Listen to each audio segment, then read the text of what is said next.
കൊടുങ്ങല്ലൂരിലെ കുടിവെള്ളക്ഷാമത്തിന് ശാശ്വത പരിഹാരം കാണുവാനുള്ള പ്രവർത്തനങ്ങൾക്ക് എത്രയും പെട്ടെന്ന് തുടക്കം കുറിക്കുമെന്ന് നിയുക്ത കൊടുങ്ങല്ലൂർ എംഎൽഎ ഒ.ജെ. ജനീഷ് നന്ദി പ്രകാശന റാലിയിൽ മേത്തല കടുക്കച്ചുവട് ഗ്രാമീണ വായനശാലയ്ക്ക് സമീപം സ്വീകരണം ഏറ്റുവാങ്ങിക്കൊണ്ട് ബൂത്ത് കമ്മിറ്റി നടത്തിയ സൗജന്യ ബിരിയാണി വിതരണം ഉദ്ഘാടനം ചെയ്ത് സംസാരിക്കുകയായിരുന്നു നിയുക്ത എംഎൽഎ. ഈ തെരഞ്ഞെടുപ്പിന്റെ പല ഘട്ടങ്ങളിലും ഇവിടെ ഉൾപ്പെടെ പല പ്രദേശങ്ങളിലും കടന്നു വന്ന സമയത്ത് എല്ലായിടങ്ങളിലും ജനങ്ങൾ സൂചിപ്പിച്ച പ്രധാനപ്പെട്ട കുറച്ച് വിഷയങ്ങളുണ്ട്. അതിലേറ്റവും പ്രധാനപ്പെട്ട ഒന്ന് കുടിവെള്ള പ്രശ്നമാണ്. കൊടുങ്ങല്ലൂർ മുനിസിപ്പാലിറ്റിക്കകത്ത് ജനങ്ങൾ കുടിവെള്ളത്തിന്റെ പേരിൽ വല്ലാതെ പ്രയാസപ്പെടുന്ന ഒരു കാലം കൂടിയാണ്. 10 വർഷക്കാലത്ത് കുറയുകയാണ്. ഒരു മാസം കൊണ്ടോ ഒരു ദിവസം കൊണ്ടോ തീർക്കാവുന്ന കാര്യമല്ല.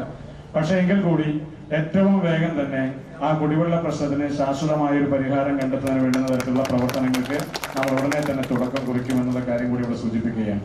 അതുപോലെ തന്നെ റോഡുകളുടെ പ്രശ്നങ്ങളായാലും എല്ലായിടങ്ങളിലും ജനങ്ങൾ സൂചിപ്പിക്കുന്ന ഏറ്റവും പ്രധാനപ്പെട്ട പ്രശ്നമാണ് റോഡുകളുടെ പ്രശ്നങ്ങൾ ഉൾപ്പെടെയുള്ള കാര്യങ്ങളെല്ലാം ഉണ്ട്. അത്തരം കാര്യങ്ങളിലൊക്കെ തന്നെ വളരെ വേഗതയിൽ ഈ നാടിന്റെ വികസന പ്രവർത്തനങ്ങൾക്ക് പൂർത്തീകരണം ഉണ്ടാക്കുന്നതിന് വേണ്ടുന്ന ഒരു ഇടപെടൽ എന്റെ ഭാഗത്തുനിന്നുണ്ടാകുമെന്ന് ഈ നാട്ടിലെ ജനതയ്ക്ക് ഞാൻ ഉറപ്പു നൽകുകയാണ്. കൗൺസിലർമാരായ VM. Johny, Princy Martin, block president ES. Sabu, മണ്ഡലം പ്രസിഡന്റ് സേവിയർ പങ്കത്ത്, കമറുദ്ദീൻ, സനൽ സത്യൻ, ദാമുമാഷ്, ജയചന്ദ്രൻ, സുനി അഷ്ടപതി, സാദിഖ്, സലീം ചെമ്മനാട്ട്, സന ഫാത്തിമ, ജയൻ, വിനു, രഘു എന്നിവർ നേതൃത്വം നൽകി.